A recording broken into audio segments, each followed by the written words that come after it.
Ito sa mga kabay, oh.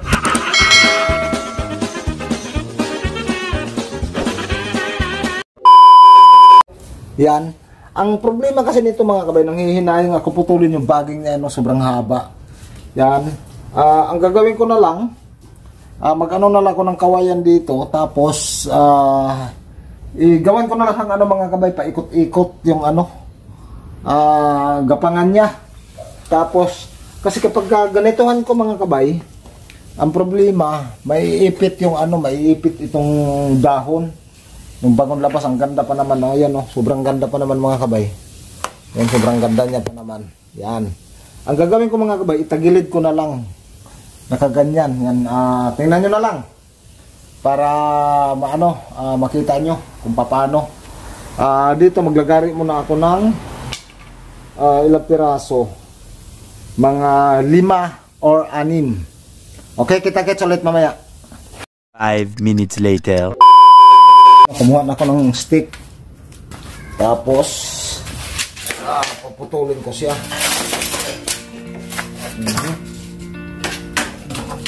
Ngayon.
Tapos na tayo yan. Inabot lang kasi tayo ng gabi.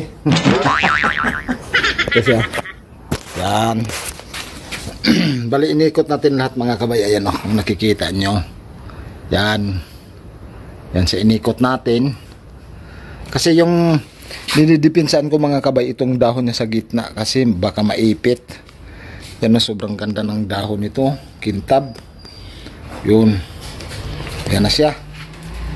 O ito yung pinakatalbos niya. Yan. Iikot pa natin yan. Kasi yan na siya lahat. Yan o, umiikot na siya. Yun. Hanggang umabot sa dito mga kabay. Tapos pwede na natin i-ano dito sa taas. Yan. O diba sobrang ganda. Yan o. Sobrang ganda. Yun. Ayan. Yun.